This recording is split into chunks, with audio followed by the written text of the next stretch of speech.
It's not a bird, it's not a plane, it's Superhero Slate. It's a weekly podcast where we talk about everything that's great. Like movies, TV, superheroes. It's Superhero Slate. Oh, yeah. Hello, everyone, and welcome to Superhero Slate, the show where we run down the latest superhero entertainment news. We love TV, movies, and superheroes, so let's talk it all out. My name is Chris. And my name is... Get my fingernails underneath this thing. There we go. My name's Mike. All right, and this week we review Wonder Man, the limited series, special presentation from Marvel that dropped on Disney Plus this week. We're going to talk about all 8 episodes later in the show. The Fast franchise lasts forever. We're going to talk about the Fast movies, the next one coming out as well. And we're going to talk about sex criminals, but not those sex criminals. Yeah, I didn't realize when the news dropped this week. I was like, oh, they're kind of like...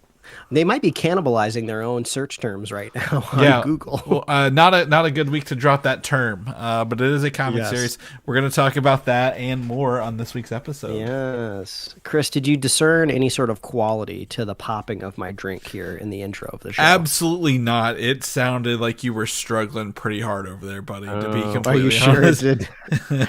But Chris, are you sure it didn't sound a little creamy? Did it sound a little creamy coming through in the headphones? It did not, actually. It sounded like the opposite of that. Yes, because if you tuned in last week, I went on and on about the creaminess of 2026.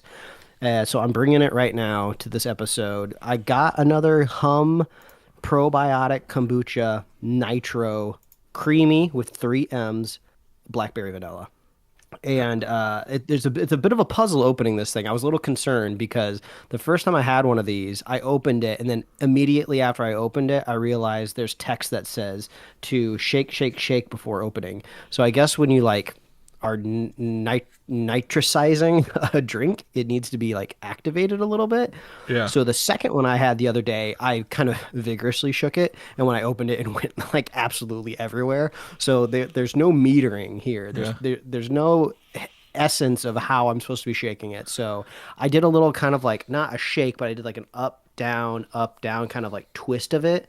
A couple minutes before we started recording. So so far, no blowouts. Okay. I did bring a piece of paper towel just in case, but it's creamy, it's vanilla-y, it's blackberry-y. If you could smell it, it'd be delicious. Yeah. I just got a Coke Zero, and I have a quote from last week that someone sent me after last week's episode, and I quote, one of us said, a one-off cream event, and I would like to stick to this, that being the one-off cream event, Mike, if we could make that happen. Technically, it's not possible anymore. This is a 2-off cream event. Yeah, well, we can make this the last one. It was a fun while it lasted. I'm glad we had a good time. It's a new month, new us. No, Chris, we got the Super Bowl coming up. We're always prone to talk about snacks around that time, and it is technically February, which is the release month of the. I think is it just ice cream float cherry Coke Zero or something? Yeah, there's a allegedly. lot of creamy. There's a lot of creamy drinks coming out soon. I know the Mountain Dew, the Dirty Mountain Dew, is either this month or next month. Yes. Chris, if you're hoping for a one-off cream event, you're absolutely right. I am creaming all over the podcast. I don't like it. I don't like it at all. It hurts me. I felt just as bad as typing in the word "sex criminals" into Google right now. I feel dirty.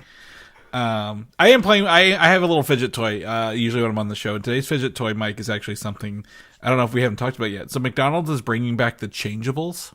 You remember the changeables? Oh, I saw that. Yeah. Yeah. So I had enough points in my McDonald's app to buy myself a Happy Meal because obviously I don't have kids. So I am the child, and I got one, and it's a little. It's a box. It's just like a little square box that splits in half. And you open up a little dinosaur head, arms, and a tail pops out. It's not as extravagant as I expect, but it's a free McDonald's toy. I'm having a good time with this little dude. So if you guys remember the changeables where the hamburgers flipped in the stuff and the drinks and the fries all turned into things, they're bringing those back if you want to get some. Because I'm just having so much fun just flipping this guy open and pulling his little T-Rex arms out. the whole time, because you were asking me right before we got, like, literally seconds before we recorded, like, what the weather was like here. And I'm happy to say last night it was 0 degrees when I got home. From That's not happy. Yeah, that's not happy at all. No, You're yeah, I am. No, I was not happy, but it was 0 degrees today, and it was funny because I was looking. I was like, "Oh, what's it going to be like today?" I'm like, "Oh, it's 26 out. It's kind of warm," and I'm like, "What? Who have I become?" Everything. Our roads are clear, but like the snow hasn't melted, and what has like slowly melted with the sun has turned into ice overnight. So like we're in a perpetual whiteout here in the Midwest. Well, you texted me earlier this week. You said like you had pipes bursting. Just yeah. So I am very well averse of running water during snowstorms. I grew up in a very small house that was very not insulated. Most of our water was actually from we had spring water, like growing up, like not even like city water. It was spring water. So it was a very unique situation. So I'm very familiar with don't let your pipes freeze or you won't have water in your house. And so I've been running water in my basement, despite having pretty good insulation here. And I think it was Tuesday. I was on a call for work and I heard I just shoveled the driveway. My wife had gone out to shovel the other half. And I heard what I thought was maybe like the shower running upstairs. Then I looked and she's like still outside shoveling snow. So I went. So I went to my storage room area where like my 3D printer and all my other stuff is, and I was like, "Oh, there's just water shooting right into the house." The outside spigot had frozen, and I will be completely transparent with you. These are the original ones that came with the house, like the little twist faucets. They had that teal. Like, they needed to be replaced. I just hadn't got to the point where I'm like, this has to be replaced yet. It had exploded on the outside of the house and was shooting water profusely back into the house. It knocked the insulation into the house, and there was just a stream of water coming in. So, thankfully, I'm well-versed where the water main is. I turned it off, found out the spigots had their own shut-off valve, turned those off, drained them, and... I don't have to worry about this until spring. This spring Chris's problem at this point, but like, boy, I've been running that sink in the basement since this started. So for a week straight, I'd been running that sink, and then that happened to me, and I'm like, no matter what you do, Mike, no matter how prepared you think you are, Mother Nature, she'll give you the middle finger and say, "Too bad, I didn't like that. You gotta have to do it the other way." So. No damages, no life loss. Nothing was actually destroyed, thankfully. But boy, I'm just thankful that was like a work from home day. Like if I hadn't been home, I can't imagine what that would have turned into. After that, funny enough, I actually have a water leak sensor in that room just in case, but it's on the other side where the actual drain is to the floor. So it didn't go off yet, but I would have been curious to see if that preparation had paid off if I'd been at home or at work or somewhere out of the house for that. So, winter wonderland over here. But Super Bowl, let's talk about this because while I've been preparing the recording day, my lovely wife went to the grocery store for the week, and coming off a winter storm, everyone's got their milk and bread out of the way, so we don't need milk and bread. But we needed to start prepping for the Super Bowl snacks next week. Is next Sunday. We are a week away today. And I am a big fan. I bought last year. I've had one before. It's a 3, like not mini, but 3 smaller crock pot thing that I can put 3 different dips in, right? Keep those cooked. And then one big crock pot, which I'm going to do my meatballs, barbecue sauce, and peach preserves because those are very popular here. I'm going to do one Velveeta Rotel cheese dip and one spicy Velveeta Rotel cheese dip in the little one. And I don't know what to put in the third smaller crock pot, Mike. Do you have any recommendations that are easy that I don't have to really think about too hard? That's a great question. I know this isn't really a dip or an appetizer, but it took me until I was nearly 40 years old to finally, for the first time, make crock pot chicken and salsa. It's like a tried and true dish that I've seen as like a quote unquote viral food hack for my entire existence, and I never made it once because it's so simple. It's just literally chicken and salsa. Like you can add some other stuff to it. Like if you want it to be like creamier, you can throw cream cheese in there. Would you quit with the cream? We're done with the cream for the show. But I did just salsa and chicken, and it came out like amazing. Yeah. I mean, use chicken thighs if you want it to taste delicious. Like I don't mess with chicken breast and like pulling it. It doesn't work out well. But it was like amazing. I mean, it's more of like a thing that you like eat with other stuff, but it was freaking delicious. Okay. So yeah, you could give that a shot. Yeah, we've told everyone to bring, like appetizers to this, and I don't want to overdo it, but I need to figure out that's I've never heard of chicken salsa. This is the first time hearing of it myself. So that's interesting to me. But yeah, I'm just thinking we've got this. I'm going to be hosting, doing everything else. I don't want something I have to like put a lot of time into. I'd rather just like I said, forget it. But I'm like, I've got stuff for everybody. Maybe that's my solution. If anybody who's listening has one for that, let me know. I'm very interested in this because I want to solve this earlier in the week. I don't want to be the guy shopping on Sunday morning for Super Bowl snack stuff at the store. I mean, you brought up a good point. If you are making anything Velveeta based, get it now. Yeah. Like I remember last year, extremely hard to track down a practical amount of Velveeta cheese. Even if you go like off-brand or store brand, like all of the modest to small size bricks are like sold out, and you're left with like a gigantic choice of like the biggest brick they sell, and you just don't need that much Velveeta in a calendar year. So the limit does not exist. I disagree. I think you can find a reason to do that. So you got about a week now. Grocery stores kind of usually start to implement their sales on like, either today or Wednesdays. Sometimes like Wednesdays is like the double deal day, if you will. So try to get there maybe before Wednesday, and maybe you can track down your Velveeta. We were at the store yesterday and I saw the stuff out and I'm like, I need to get I'm more worried about the chip situation than the Velveeta. Having too much Velveeta, that's not a problem. That's not the problem I'm concerned about. It's the running out of I'm a Frito Scoops man. I know my chip of choice when I'm dipping. It's a corn chip and it's a scoop. I know like running out of those is like my biggest paranoia. Like I'm like not having enough Frito Scoops. So I get in there and I get them early and bring those to the table because that's what I need along the way. But that brings us to the other part, not just a Super Bowl about the food. It's mostly about the food for us. It's about the commercials, the trailers. Mm-hmm. And I'd sent you as I was earlier today, like the top 6 ones I saw, and then I put a couple more on here of what I'd like to see of what we people think the trailers are going to be at the Super Bowl, and I'm going to run through them, and you tell me yes or no if you think it's going to be there or not, Mike. How about that? And we'll start with Avengers Doomsday. Do you think we're going to get a full one with Dr. Doom at the Super Bowl? It's got to be. I can't think of anything more confirmed than this. Okay. Well, okay, then that's good because the other Marvel property this year is Spider-Man Brand New Day. Do you think we're going to get one of those? Yeah, I was taking a moment to think about it really because historically on the show, I feel like we have always tried our best to predict when Sony is going to do anything. And we absolutely never get it right. So I would say the Spider-Man's a pretty big wild card. I'll be unsurprised either way.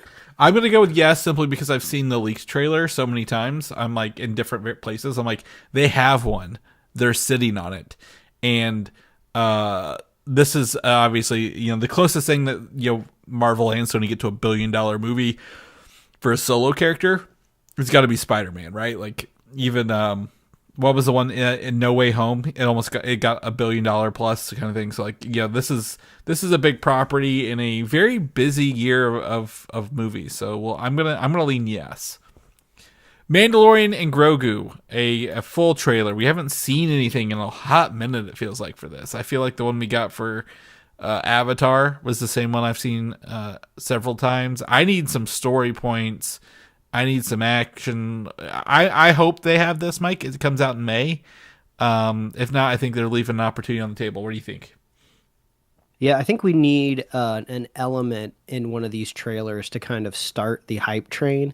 I don't know if it's going to be like a small glimpse of maybe another like Yoda life form, right? To kind of confirm, we might finally get to see the origin of where this species comes from, or maybe a glimpse of like a unique type of stormtrooper we've never seen before. Yeah, it needs something fresh because everything we've seen in the trailer, like it looks cool, but it's all kind of like reminiscent of stuff we've already seen in the show, you know. It's safe. It feels too safe so far, and I don't want safe.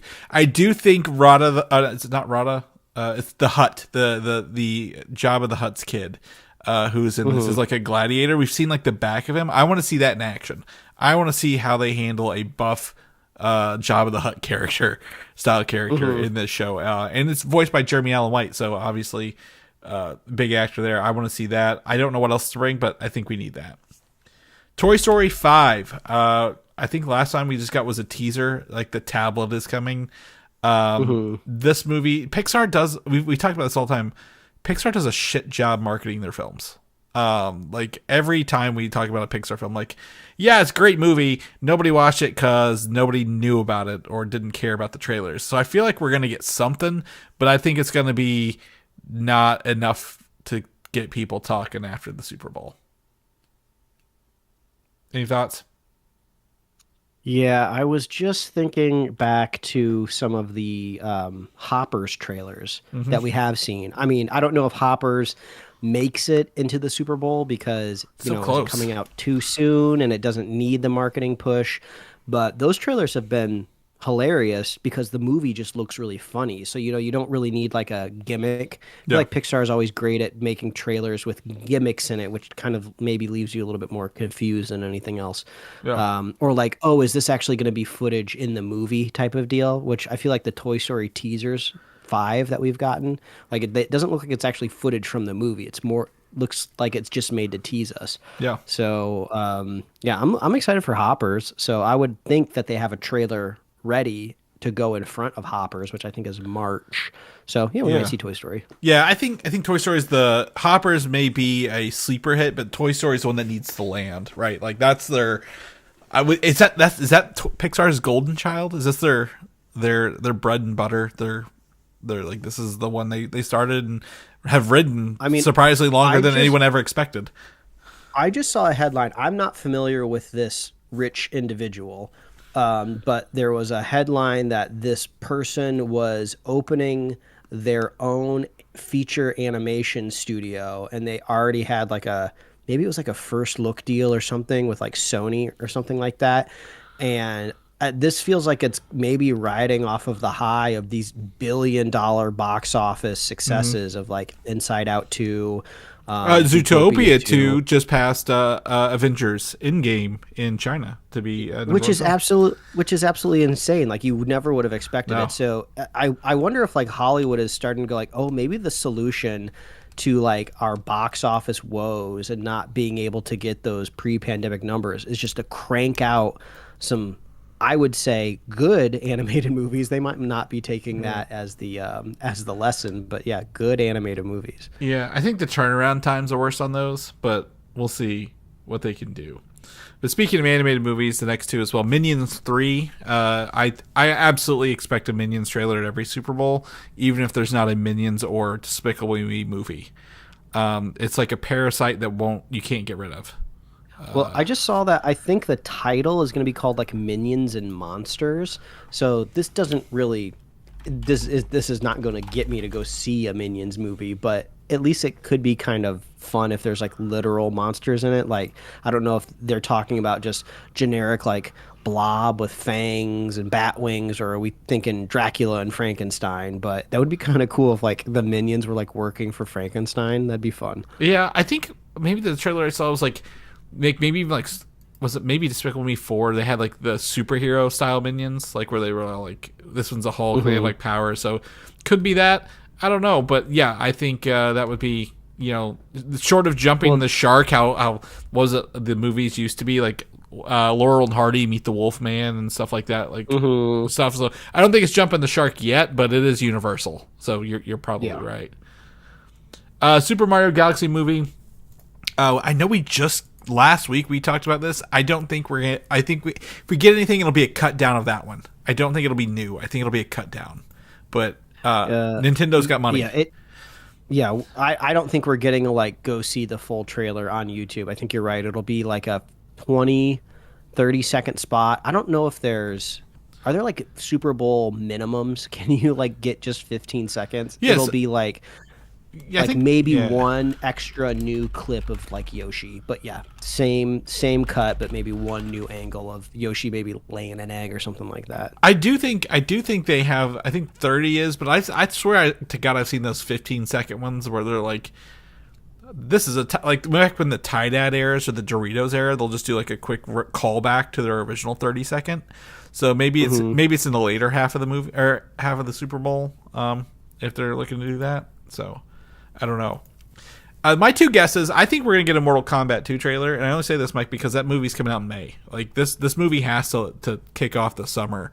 Or if it lands flat on its face, it's, not critically, financially, it'll be, the end for Mortal Kombat movies. But I think they're going to have to start promoting it sooner than later for this. Yeah, and they kind of have to reintroduce it, too. I mean, it just kind of, like, quietly, I guess, in comparison to how things are marketed now, quietly dropped in like the pandemic of like, oh, I can just watch this feature film on HBO Max.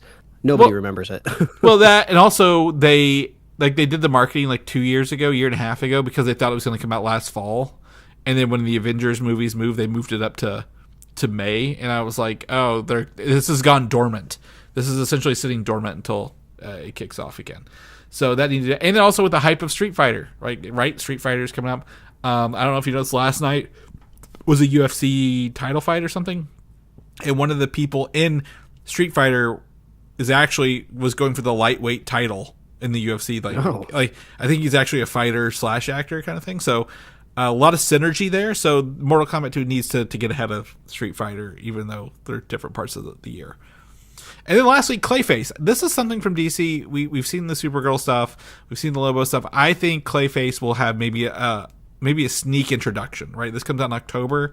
That's a little bit, 7 months of stuff. DC may want to come forward with a little Clayface. Maybe I could be wrong here and they don't want to do it until after Supergirl's out, but I think there's an opportunity to do that. To give us a little tease.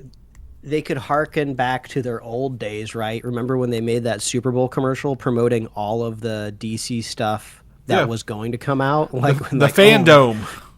Yeah, exactly. Like you just wait. You're gonna get more Aquaman. You're gonna get more of Flash. It's gonna be crazy. And then it all went downhill. Yeah. But they could maybe do that now, and maybe it would excite people.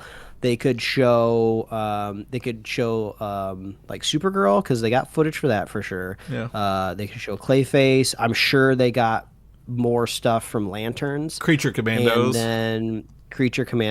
and then I don't know if anything from Mr. Miracle has been animated or not, but it probably you could kind of You could put like a pretty hype reel together for stuff coming to the DC universe. And maybe like at the very end, like maybe James Gunn has gotten Lex and Superman like back into like a studio somewhere, maybe just in front of like a volume, to just take like one like 3-second like still image or something, and then they went about their day and did something else. Well, it's Super Bowl. They obviously would film a spot for it. I don't think they would. I think if they're spending this amount of money, they would do something for it. But I think that they are doing a lot of prep for it. But I think the Clayface would be like, how cool, like it's like someone, you think it's someone else, but like their face is like molding and transforming like clay, like they're showing off the effects more than the actual story, would be something cooler here along the way. But maybe it's Superman. Maybe he looks like Superman and he molds himself back into the actor who's playing it. It says Clayface 2026. So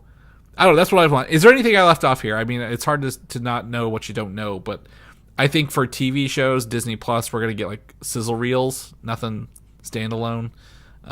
We have like one trailer later to talk about from Disney Plus. Probably the same for Paramount. All of those TV series are probably just going to do HBO. We talked about maybe doing a sizzle reel as well. Anything else you can think of? I was thinking also like Disney Plus sizzle reel. Yeah. Somewhere in here.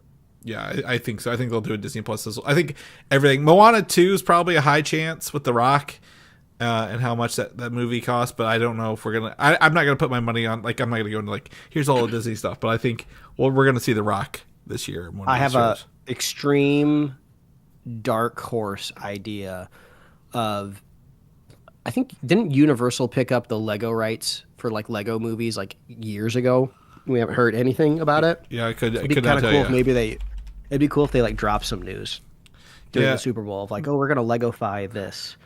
Let's see here. It just says, I don't know. Universal Pictures bought the rights to make separate films in a 5-year deal. And I don't know how long ago that was. Oh, that was a while ago. That might be expiring. Never mind. Yeah, it's very hard to tell. Universal Pictures entered negotiations in 2019. Oh God, yeah, that's already expired then. 2023 said a live action animation hybrid with the Addams or Nee brothers, I guess, however you want to call them, attached to it. I think we talked about that. So I don't know. That may fall apart, but we'll see if they do anything with that. Moving on, another dark horse. I'm calling on everyone I can on the show, Mike. I can count on you, count on myself. The Muppet Show is doing a special presentation this Wednesday, February 4th, with Seth Rogen, the original Muppets, bring it back, Sabrina Carpenter, probably lots more. I'm trying not to read into it. I've seen early previews, but we need your help to tune in and watch the Muppet Show this week, because these numbers will make sure it gets a show. And this isn't the Muppets The Office fake out from like 10 years ago, and this isn't Muppets Tonight from the 90s. This is more akin to the classic Muppet Show. Behind the scenes, celebrity guests, lots of jokes, 30 minutes long. I will be watching this as much as I can, or at least putting it out on the social, getting visibility on it. So if anyone else wants to help do that, I would very much appreciate it. Mike, I can count on you. As I sit here with my Muppet Treasure Island mug that Mike got for me in the park. We got to make it happen. And also, if you are or aren't a Sabrina Carpenter fan, and maybe you might not realize this, but she's really funny. She did, not last year, but 2024, I believe. She did a Netflix Christmas special that I checked out, and she's really hilarious in front of the camera. I don't know much about her, but was she like the Mickey Mouse house? Well, what do they call those kids? Or the wasn't she Clubhouse? on the Disney Channel or something? Well, I think she was on there, but she also did like a lot of YouTubes, like early, like when she was younger, like YouTube stuff, like skits and sketches. So like comes from an acting background and happened to evolve into a singer recently. I don't know. Yeah, and every time she's on SNL, hilarious. So I think this is like a picture perfect combo of putting the Muppets, and then also, the Muppets are taking over the Rock and Roller Coaster down in Florida. So the Muppets need our help to stay relevant. We can't just be retheming theme park rides with them. We need more. I really want a stuffed Rizzo, and I'm not getting a stuffed plush Rizzo unless the Muppets can prove that they can make money. One of the cool things about this, they did confirm Rizzo is back. The first time Rizzo has been heard in years was like last month. So Rizzo has a voice actor and a puppeteer, and I think there was somebody else too that came back. But as someone who one of the core pillars of my identity is the Muppets and their use of puns and visual gags. I am 100% down for this, and I'm excited. Mike, I'm glad you're excited. I'm glad everyone's excited. And Seth Rogen's funny too. Like, let's not forget Seth. Like, this is a Seth Rogen. I think he said 7 year. He's been working on this project, so it's not done lightly. It's not done quickly. So I'm hoping that we can get something and kind of continue forward with that. Yes, it's on Wednesday. If you're listening to this week. Yes, we'll remind you next week to go back and watch it again, so you can get two views in for us. We appreciate that. Mike, I got the best birthday announcement ever this week. My birthday's not this week. My birthday's St. Patrick's Day, and Vin Diesel has come onto social media to say that he has announced Fast and Furious 11, called Fast Forever, will be dropping March 17th, 2028. Which will be over 5 years since Fast 10 came out, and that ended on a cliffhanger. So I would guarantee you that kid who was in that is going to be like a teenager or more by the time this one comes out. So they will probably have to do some recasting or digital de-aging. Maybe they'll build it into the script, right? Put in a time break between it. I mean, that would be kind of interesting. They're not that smart. They're not that smart, well, but I don't like these movies. I kind of watch them, and not in an enjoying way. I watch them just to kind of stay in the zeitgeist. So at least maybe a time frame could add a little bit more intrigue of like, oh, what have these characters been up to during this death-defying cliffhanger, which was it down a dam or something? There was like driving down the Hoover Dam or something. No, he was at the bottom of the dam, and Jason Momoa blew up the dam, I think, at the top of it, right? Like, and they were like kind of at the bottom, so we don't know where he's going to do. The other one, the plane with all the other people, was hijacked by Reacher, the actor who plays Reacher, and they were going to crash the plane. People who die in these things come back all the time. He also the photo had what's his name? His name's Brian in the show, who passed away a long time ago. They're probably going to find a way to CGI him in here somewhere to end this. So I'm not excited, but the length has me intrigued that maybe they forced them to actually make something like, hey, you can't just make the shittiest movie again. We actually have to do something here, or it's done. I'm going to guess this is the last one, like until they reboot it, probably later. Like, I think this is it. I think the only good thing that this franchise has given us is probably, and no one's even ridden it yet, but there's a Fast and the Furious roller coaster that's opening this summer out here at Universal Studios, and the park has desperately needed a real legitimate roller coaster. So we're getting one, and it's due to the brute force of the box office power of Fast and Furious. That's right. I miss street racing. Remember when they were used to steal VCRs in the first movie, and how far we've come from that? Hey, they could go back to stealing VCRs. They're expensive now. They're collectible. That's right. I know. I've got some. If you need one, I could we can even drive down the interstate and I can throw it across the line for you guys if you want me to. Fast and Furious style. But Fast Forever coming out March 17th, 2028. God of War we talked a little bit about last week. New additions to the cast include actor Ólafur Darri Ólafsson from Severance. He's the big guy. He's a big guy. He will be playing Thor in the live action, and I could totally see that if you go look up God of War Thor. And then Mandy, is it Patinkin? I don't know how to pronounce his last name. Patinkin. As Odin, and you may remember him as Inigo Montoya from The Princess Bride. If you look him up in his current age, he looks like Odin from the game. Odin is not an Anthony Hopkins style in this game. He's very much a smaller, mischievous power, kind of like paranoid dude. So these castings really, really line up really well visually with this. And then for other people who have played the games, actor Alistair Duncan will reprise his role as Mimir from the video games. You've probably seen this, Mike, when you look at God of War. There's like a little horned head on Kratos' hip. He's essentially your video game narrator. He tells you what's going on. So he will be essentially playing the bodiless head Mimir again in the live action version. So I really like these games. I think if you can find the first one, Mike, I don't know, you haven't played the first one, have you? If you can play the first one for like cheap, I'd recommend it. Yeah, I had a buddy back when I was in, when did those games come out? Middle school, possibly? 06-ish, yeah. Okay, well, no, it would have been high school. That was really into the God of War franchise, so I would watch him play it a lot. So visually, I'm familiar with like the gameplay and the frenetic action, and it like kind of mainstreamed QuickTime events, if I recall correctly. That one did, but this one's based on the 2018 Norse one, which I think is even more different than that. Like this plays a lot more. Like it does have the action. It's a lot more, maybe not Souls-like. It does depend on your attacking and your parrying, but like it's not as brutal, but like it's very much a slower paced, less enemies, less frenetic than the one you grew up with from the Olympic gods.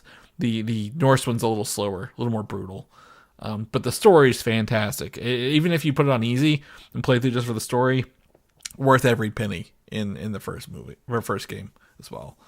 So we'll see that. Also, I believe the guy Ólafur, I'm gonna butcher this name because I'm trying to think about it too hard. The big guy from Severance, he also was cast in the upcoming How to Train Your Dragon 2 as well this week. So his agent is doing some work for him out there. Get yourself an agent that can get you cast on all these properties, Mike. Moving on to Sex Criminals, but not those sex criminals. The comic book, the Eisner Award-winning comic series, has been picked up as a TV series at Amazon. by this being, I guess, worked on by Kumail Nanjiani, his wife Emily V. Gordon, and Jae Chun. I'm probably butchering that. Who worked on Gremlin's Secret of the Mogwai. And for those who are not familiar with the comic book, it's a 31 issue series wrapped up in 2020. The show's logline will give it away. 6 criminals centers on Susie, a normal girl with an extraordinary ability. When she has sex, she stops time. One night she meets John, who has the same gift, and so they do what any other sex-having, time-stopping couple would do. They rob banks. So cool, I guess. If it isn't obvious by the title, the source material is hilarious. It's adult. I'm trying to it's been so long, I'm trying to remember if I ever read the second volume. I know I read the first volume. So I'm kind of familiar with like the setup and where kind of it pivots and ends up going. Like there's a slight spoiler, but there is kind of like a time-stopping law enforcement that kind of shows up as like an antagonist, which is really, really funny. And it's really interesting to see them shape the rules around how the kind of the time pausing works. That's really fun. So I think that this is actually really, really good news for Hollywood, only because this is the type of stuff that was getting greenlit just before the pandemic, right?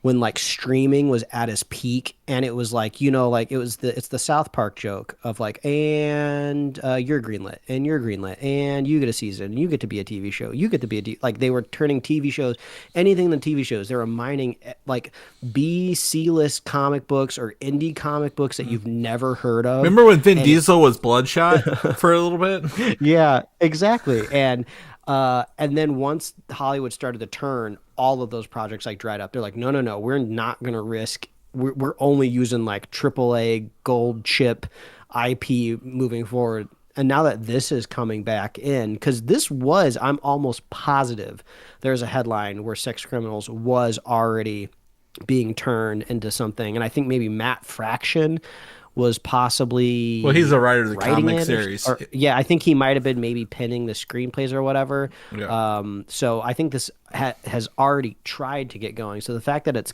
going again, I think is like good news. Things are starting to come back alive in this town. Well, this is also adult comic books. The Boys is drying up at Amazon this season with the season 5.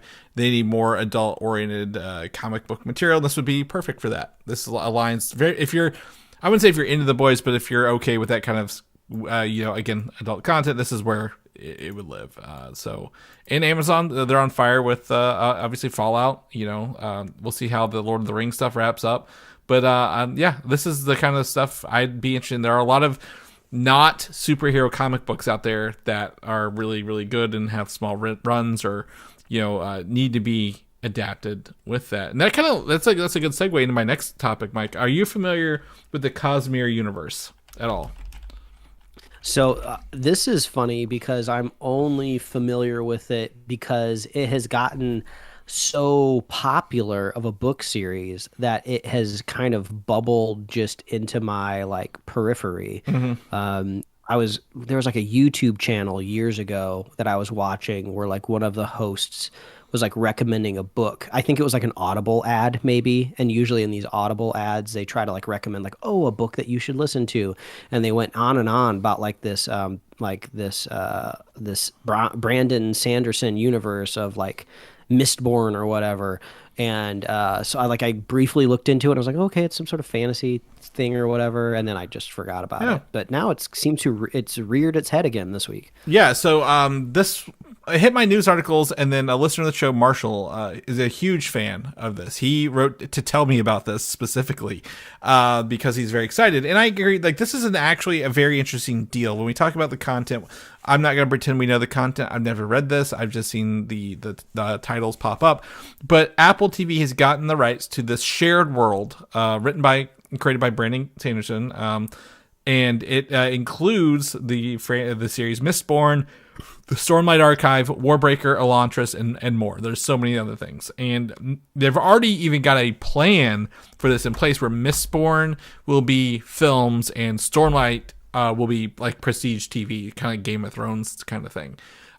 It's a magic using fantasy world, so there's rules and systems for this magic that are in place. So if you're a big fan of that, those are how it does it. I believe Mistborn is metal burning is the magic of that world. Like each planet has its own type of magic.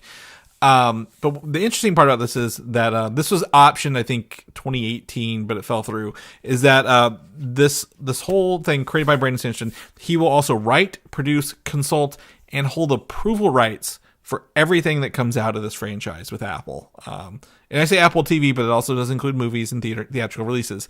This is more than J.K. Rowling and even George R. R. Martin got for their series. Like this guy has like godlike rights for the stuff he created in a partnership with Apple, who is known for making some really cool sci-fi stuff like Foundation, right? Like that's on there. Silo, like they're really pushing the sci-fi fantasy stuff. So that is really awesome for him. And this now puts this on our radar, and I might pick up some reading material, Mike, for this. Yeah, I wonder if he had to take maybe any concessions on maybe overall deal amounts to kind of get that final clearance. I mean, I've seen a lot of people responding to this with like positive reactions. Oh wow, he's writing it all, he's doing it all, he gets like final cut, which is great if he knows how to make TVs and movies. Obviously he knows how to write books. Like he's very accomplished at that. He's written a lot of them. He's a really big expanded universe, but doesn't always translate to screenplays. Absolutely. I mean,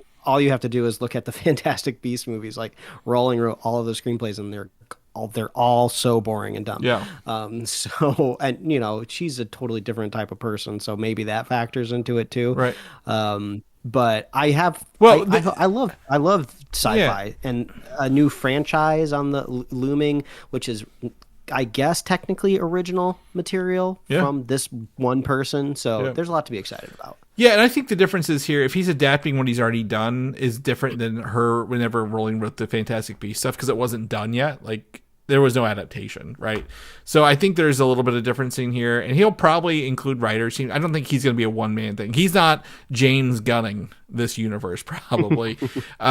He probably needs to bring people in to help with him and get that stuff done, but he'll have like that thing because he knows what it is and how to connect it all together. I'm excited about something that's not superheroes, have movie and TV connections back and forth, right? Like, Star Wars is doing that for the first time with Mandalorian going to TV. Or going to the theaters after it's been on TV, but I'm excited for this back and forth. How's it play off? And what's Apple's long game, right? Like apparently this guy also, like you mentioned, he had some questions. Like a lot of studios were banging on his door to get his stuff. So Apple seems to be, I wouldn't say a wild card, but they do things their own way for the streaming and movie stuff. F1 obviously nominated for an Academy Award, right, this year. So I'm interested to see what it does. I also included a link here for anyone who wants to learn what Cosmere is, written by, or what is the Cosmere, written by, a video with Brandon Sanderson in it. So you can check that out and learn more about it because obviously this is going to bubble up, and I'll be learning and reading more as we kind of go with it along the way. Moving on. Our only trailer this week, Daredevil Born Again got a season 2 trailer. Because Wonder Man's out and Marvel wants you to focus on the next thing. So the season 2 trailer reintroduced us to Kristen Ritter's Jessica Jones. My wife is a huge fan of Jessica Jones, and she did not know she was in this trailer. So I sat down and watched it with knowing that in mind, that she had no idea she was in here. And when she showed up and it's like, I hope you can walk because I'm not carrying you, she was like, fuck yes. I'm like, oh, awesome. People are excited for this. Not a lot to pull out of here. The Kingpin's Anti-Vigilante Task Force is still in New York. The show's confirmed for March 24th, 2026 on Disney. So them removing that March date a month ago had nothing to do with it. But this looks to be like a fun, maybe action-filled time, Mike. What do you think? Sadly, it seems like the subject matter in this show is only becoming increasingly more relevant with this anti-vigilante task force looking extremely similar to what's happening right now out in the real world. So maybe it will be kind of cathartic watching Matt Murdock just lose his mind and go crazy on these folks. So maybe it's here just in time. Yeah, I'm interested. I know they got a season 3 they're working on. I'm interested to see kind of how this leads into that. Will we get the full Defenders by season 3 to wrap up? Will Jessica Jones get her special presentation one shot? I don't know, but we'll see. But I will say the one thing I didn't care about this trailer was the music choice and like the tonal editing. Yeah, I know. It didn't match. Lithonia, Childish Gambino. Well, one thing that I will agree with you a little bit, only because I was trying to Google it, I couldn't find it, but this song was used in another trailer somewhat recently. I don't think it was the previous Daredevil. Something else. I couldn't find it. I looked it up, but I was like, oh, they're just doing Lithonia again. I mean, I love the song, but like I didn't know they were just gonna do it again. I guess it's like a hype song. Yeah, I mean, it's nothing against the song. I think it's something it matches tonally with it. Like there's like that cut, and like some of the other stuff going on here. I wasn't very it just didn't with me, but like that's fine. I'm sure we'll get more. Like it's not gonna stop me from watching the show. It's just more like, oh yeah, that's the thing. It did the thing. So, Daredevil Born Again Season 2 dropping March 24th. I wish they would have given it a different name for Season 2. I understand they're not going to rename it every season because that's not what you do with TVs, but I wish it would have been Born Again, like not Born Again. Like, you know what I'm saying? Born Again's done, but we'll take what we can get. All right, into the show here. We got, we're at 45 minutes. Let's talk about Wonder Man, Mike. The limited series, it's called limited series when you look at it. We're going to talk about the whole thing. All 8 episodes dropped this week, Tuesday night on Disney Plus. This is it's not a special presentation. What is it called? A spotlight series, Marvel Spotlight series. This is the second one that I know of. The other one being Echo, that was released a couple of years ago. This is also a bit on the back burner for Marvel. They filmed this a while ago, and they've been waiting to release it. With the quality over quantity schedule, so they kept pushing it back. A lot like Ironheart, everything's just been delayed. With this, it was kind of conceived and written / directed by Destin Daniel Cretton, known for doing Shang-Chi. He was also attached to the upcoming Spider-Man Brand New Day coming this year. He was attached to Avengers King Dynasty when it was announced and before it was done. And I'm just trying to get a quick overview. The only precursor to watching this might be Iron Man 3. Is that like the only thing I think that tied into this overall? Yeah, I think that could be helpful. I mean, Trevor Slattery is basically second on the call sheet, to use Hollywood terminology, which seems proper for this show. So knowing his origin, I think, is very helpful. Yeah, and why he's like famous. I think he's also in Shang-Chi, but his role in Shang-Chi isn't, I guess, kind of gives a little bit more to it, but like you don't have to watch it. There was like one or two kind of throwaway lines that kind of made reference to Shang-Chi, but it's very much his time as the Mandarin that's brought up. Yeah, absolutely. So we can get into this. I think anything else before you, do we want to say how we felt before we go into spoilers, or do we want to say spoilers because it's like 8 half-hour episodes? One of them's only 23 minutes. Like they're not. It's not a long show by any means. Yeah, we have a toddler in this house, and we were able to binge this in 1 week. So I think anyone else out there could give it a shot. I mean, if I wanted to be spoiler free, super quick, I'll just say like 2 thumbs up. I loved it. Yeah. It was a high stakes game for me because I love this type of content. TVs or movies about making TV or movies. So like I was saying the other week, I'm either going to hate it because they didn't do a very good job at it, or I'm going to absolutely love it. And of course, I absolutely loved it. I hope Spotlight series does not mean we'll never get any more of it, because I would love to return to Simon and Trevor in some capacity. I suppose we haven't heard any confirmations of them being in Doomsday, but they could possibly pop up in Secret Wars. I don't see why not, but I would love to see more of them. There's still more story to tell here. So yeah, I love it. Yeah. I could very easily recommend this. I could recommend it also because like it's not super predicated on really knowing the superhero universe too much. Like, you know, if you're curious maybe about how Hollywood manages its existence in the world of superheroes, they have an entire episode dedicated to it, which was done very, very creatively. So, yeah, Chris, what did you think? And then let's jump on the spoilers. I agree. I think I'm going to disagree. I think Ben Kingsley was the primary call sheet, and actually, Yaya was the second, because they really, really, really undersold how much Ben Kingsley is in this, and like how much rides on their, like, it's like a buddy comedy, but like it's not a journey. It's like what, 3 days, like 4 days of them together. It feels like for a little bit. Like I know there's a little bit of time jump in the last episode, but like it feels like it's just them being like, you know, coming to terms with friends, and like, yes, there's like Wonder Man, or I guess Simon, you know, he's being watched because he has some abilities, but like, it's not about superheroes. It's about the movie production industry. It is a, you know, I've not watched the studio. I can't say if it's like the studio, Mike, but like, it's fun to see this actors playing actors, I guess, if that makes sense. It was like 3 levels deep, and it was so fun to watch them, you know, have their, you know, kind of go through, like, you know, getting the callbacks and doing the auditions and how much it meant to them. And, you know, yeah, they really sold it, and I really enjoyed it. And I wish the marketing would have done better job selling it, because I think a lot of people would be way more into this, knowing it's Marvel, but it's not superhero related. Like, yeah, there's some powers in here, but it's not like, this isn't Iron Man, it's not Captain America. This is just 2 dudes trying to get like the role of a lifetime, if you will, in the movie Wonder Man. And I will say they also do a good job. My wife asked me, "Oh, what's Wonder Man like in the comic books?" I'm like, "Nope, not doing that. You do not want to know how different this is from the comic books, like by a long shot."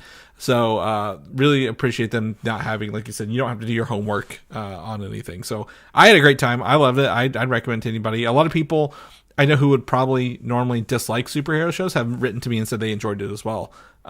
So I think that's a testament of this. Might have some legs and might get those view numbers to maybe get them a secondary thing. I would love to see them, if I was going to put them like maybe they show up in Shang-Chi too, like as ancillary characters, or, you know, because again, Trevor was in Shang-Chi 1 because he pretended to be the Mandarin, and the Mandarin really got him. But now, you know, that guy, Tony Winmu's Mandarin, is essentially, he sacrificed himself in that movie. Spoiler alert for a 6-year-old film, I guess.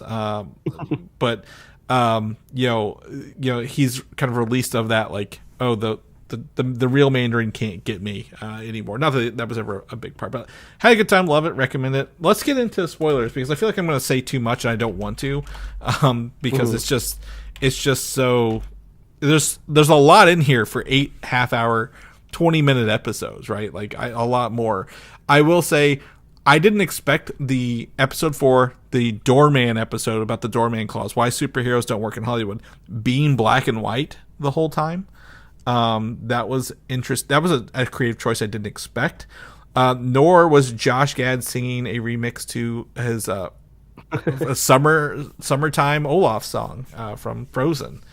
But yeah, it was really funny. It reminded me a little bit, if anybody watched Entourage back in the day, that show was great at bringing in celebrities playing themselves, and then, you know, they convinced them, like, oh, do you want to play like a really like annoying version of yourself because it'll be really entertaining? And Josh Gad kind of walks that line of being a little insufferable, but also for the sake of entertainment. They keep it a little bit safer than what Entourage would do back in the day. But that episode was particularly fun because I didn't really know where it was going at first. I think at the end of the very third episode, Simon does drop the Doorman character's like real name, or maybe he says like Doorman or something, but I didn't really know what he said, and I kind of went in one ear and out the other. And then the next episode starts and it's like all black and white, and I don't know what's going on. And then it wasn't until like halfway through the episode do I go, oh, I think we're seeing the origins of why superheroes can't work in Hollywood. So it kind of snuck up on me, and that was a fun little reveal. Yeah, I kind of wish they would have given us a post-credit scene with them finding Josh Gad or something, like telling us where he was, because he's essentially disappeared inside of Doorman at some point, and we don't know where he is. But it's fun. Like, it's this show. was definitely a surprise on every turn. When that one guy films them with the GoPro, so they have to go steal or get his bike back or something.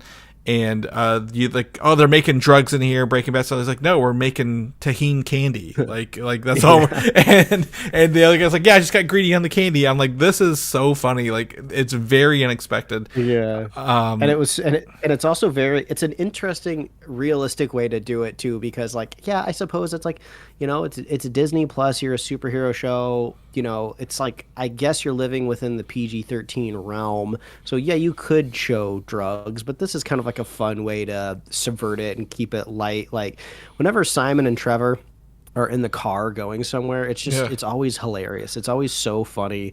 And their dynamic is just great. Like Ben Kingsley is just nailing the performance. His devil may care. He is such a good actor too. Like an actor playing an actor, like watching his like reactions and stuff. Like at the end of I think it was episodes, whenever Von Kovac tells them, hey, we're gonna, right before they find out they're hired, like they think they're both gone, and like the range of emotions on his face of like disappointment and like sadness and like, okay, this is part of the Hollywood life. I was like watching it like probably more because it's a show about acting. I was watching the acting even more closely, and I was like, this is just awesome. He does such a great job.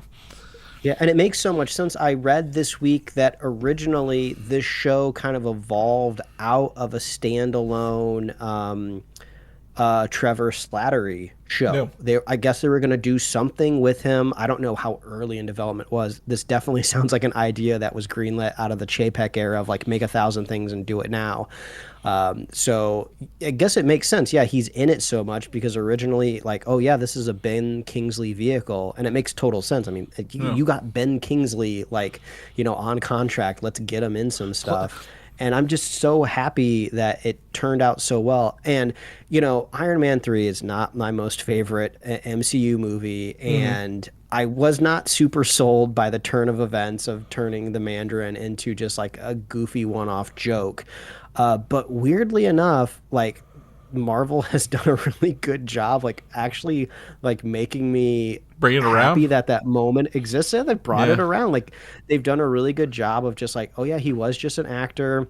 Like the character himself was kind of unredeemable. He was just buying drugs and prostitutes, so he needed to pay that off. And since we're meeting the character like in recovery, he can just like talk about it very earnestly of just like, oh yeah, no, I'm not shying away from it. This is what I did. I'm on the better path. So like people can just bring it up to him, and he just like pushes past it, and he keeps moving forward. He's like, because he loves acting, and that's what he wants to do.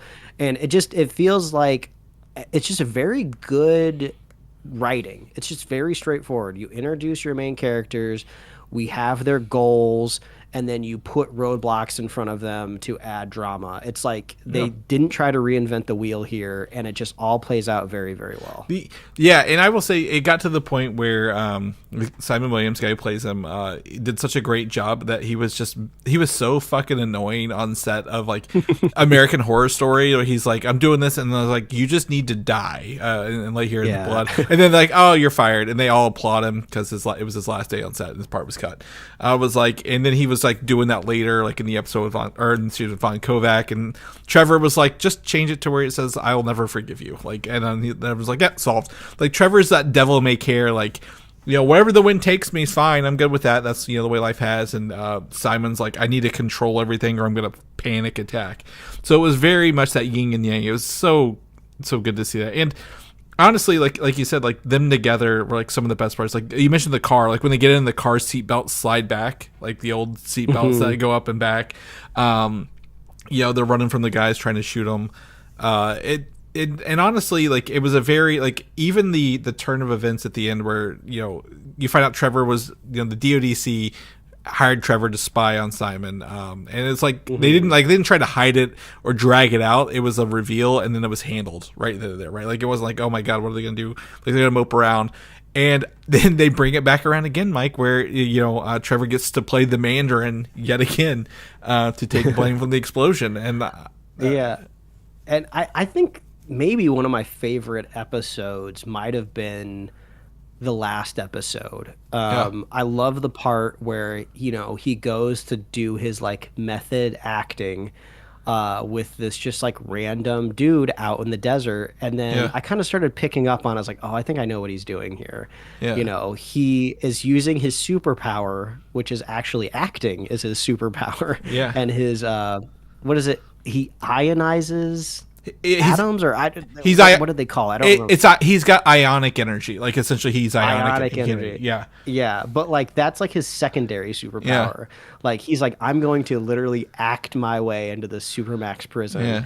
And if you would have done that maybe in a movie, or even at the beginning of the show, it would be a little unbelievable, right? Yeah. But you spend all of these episodes with them, and you're like, oh, no, I get it. Like, they are really into their craft. Like, I could now believe that if one of them just dedicated weeks and weeks and weeks getting really close to somebody and just, like, working them every day to get into their place of work, like, this is very believable. Yeah. And then I like that he did the right thing of, like, just depositing, like, a ton of money so he could quit that job. And then they just fly off into the sunset. I'm like, I need more of these characters. So you were bringing up if they showed up possibly in the next Shang-Chi movie.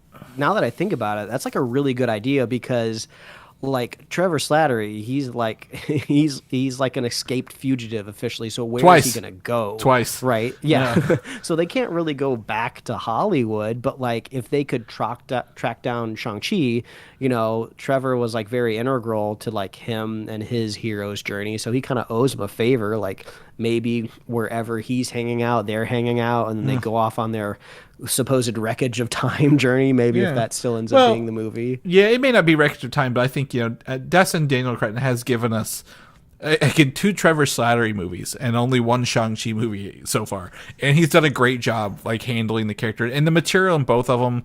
Like I would trust him taking these characters to meet those characters in a heartbeat. Because to me, like, I agree with you. The end part, like the ending, it ends abruptly. Simon got to be in there. They had Joey Pants fill in as the Barnaby, right, in the movie. Like they even had the joke. Great dig. They had like a whole episode with him, and it's so funny. And then they get but the episode just stops because again, it's the show wasn't about Wonder Man and his powers, like you said. It was about the Hollywood process and acting. And literally, Simon took everything he learned from Trevor and applied that to getting into the facility, right? They didn't do it in 5 minutes. It was like 15 minutes of that episode was him getting in there to get him out, and it was really cool. And he even sang that country song, whatever that country song was. Like, hey, you saw me at the bar doing karaoke. Mm-hmm. Like, it was so good.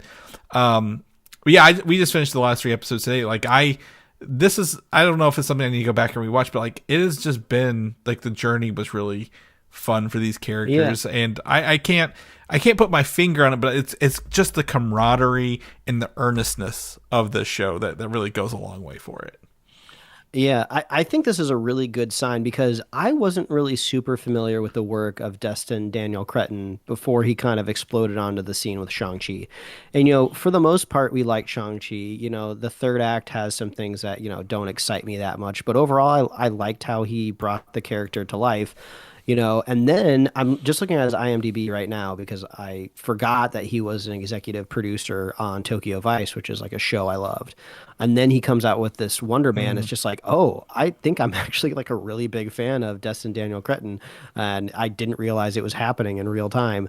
So he is the guy who's taken the helm of the next Spider-Man movie. He is going to be the brand new day guy. So if we were, worried that, the director seat was changing for, I guess, the next trilogy of Tom Holland movies, maybe we don't really have to be so worried. Yeah, and honestly, the fact that Marvel gave him the King Dynasty first, like they were like, we trust you, like to handle an Avengers movie. That's also saying something, right? Like this is before everything had to be shifted around, and obviously Chapek era shoved everything into the thing. It was way different story back then. But like, if Marvel's like, you can do an Avengers movie, we like you. Also, you can do a Wonder Man show. No one asked for Wonder Man, right? Like, that's the thing, Mike, right? Like, nobody asked for this.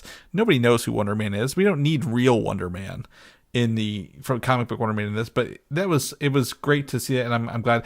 This really gave me, I was going to say, Werewolf by Night vibes, right? Like, the buddies, like Werewolf by Night and Man thing in that one, right? Like the buddies here, like very yin and yang, and I'd love to see where it goes. But like, I do start to see the seeds of the Department of Damage Control leading into the Spider-Man movie and the future of in the Marvel Cinematic Universe, even after probably Doomsday and Secret Wars, because I didn't expect them to have such a big role in this, right? Like they were like that guy was in everything, and I want to say that actor was in Spider-Man too, right? I believe. He was in. Was he in Miss Marvel? Maybe Miss Marvel. Yes, Miss Marvel. Damage Control. Yeah, he was in. He was in Miss Marvel. I'm sorry. And I really like the way that they added a little bit of nuance to that department in this show. I didn't really like their addition in Miss Marvel as much as I love Kamala Khan's character in that show and her when she was in the Marvels as well. But Damage Control, it just kind of seemed like something tacked on of like, oh, we need an antagonist. Let's just, I guess not invent it. You know, the comic books invented it, but let's just throw it in there as like, you know, some. Well, no, these are bad guys that have the authority to go after you. It just felt very tacked on. Well, it's been evolving. It's the education portion, right? Because they were actually in. If you remember the very first Spider-Man movie, Homecoming? Mm-hmm. That's the company who took over. They were doing the. Yeah, they were doing like the cleanup. Yeah, and I did look it up. This guy was in Spider-Man: No Way Home. He was the guy who was in there with when Matt Murdock showed up. He was the guy they were talking to. So he's been in all three of those: Miss Marvel, Wonder Man, and Spider-Man: No Way Home.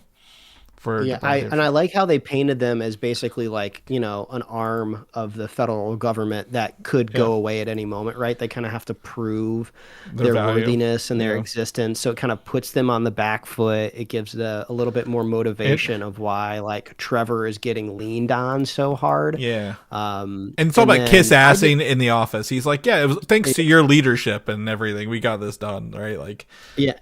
And hopefully, you know, moving forward, they can flesh out a little bit more, because as of right now it's very scattered. Like I saw somebody put on screenshots of that Supermax prison that has been visibly shown in two other MCU projects.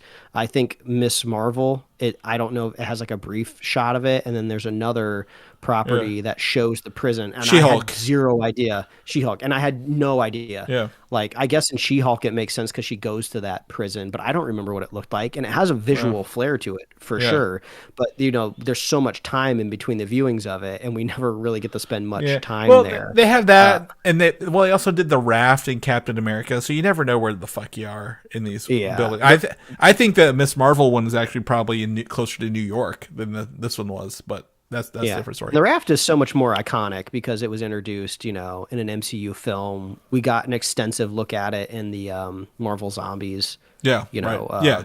I know. Yeah, but like they need to wrap. Who is holding all these prison like superpowered people? They just need to bring that together. We know it's not Shield. Just give us an actual Department of Damage Control. Are they the villains? Are they the heroes? What's going on? I think we'll get that in Spider-Man: Brand New Day. But anyway, sorry to hijack that. They're not the highlight. Like, it was great to see, you know, obviously whenever Trevor went, he had to go to the bathroom all the time in this. Not really, but like he snapped the card, the recording. Like he kind of knew his value as well towards the end. It's like, you can't bring a terrorist into a courtroom to testify. No one will believe you. So it was fun. You know, I again, like I said, it felt great. I love the journey with these guys and their energy and, you know, freneticness a little bit was just so much fun to see. I did enjoy. It did catch me off guard in that one scene where he was dreaming and he punched that guy through the head. And I was like, oh shit! And then he woke up. I'm like, oh, okay, got it, makes sense. It was such a unique effect too, right? You know, I feel like we've seen a similar shot to that in like every season of The Boys, and you know, it's visceral.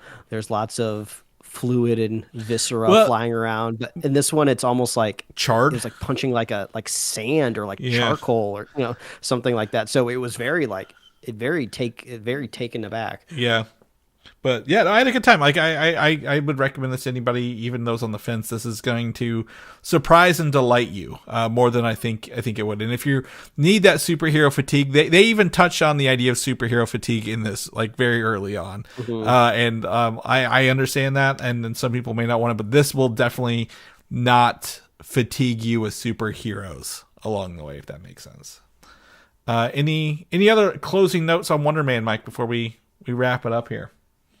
Go watch it so we can get more. That's right. Watch these shows that give us the good stuff. I agree. This and the Muppet Show on Disney Plus this week. You get 2 things to watch. You're gonna love it. That's like 9.5-hour episodes. You'll be done in no time. You'll love it. Well, Mike, that's the episode today. If people want to know what you're up to, what you're doing, where can they find you at, buddy? Oh, as always, you can read my webcomics at pickledcomics.com or liferewardsrisk.com. Chris, if people want to catch up with you, where can they find you? Find me on Instagram, Valdan87, VALDAN, or video games systems of the same name. If people want to know more about the show, what we're doing, where they can send us those Super Bowl snack ideas, because this is the last week to do it. We're going to be recording before the game next week. Where can they find all our stuff and send that stuff to? Yeah, well, if you're looking for our latest headshots or self-tapes or, just our audition reels, you can find that over at superheroslate.com.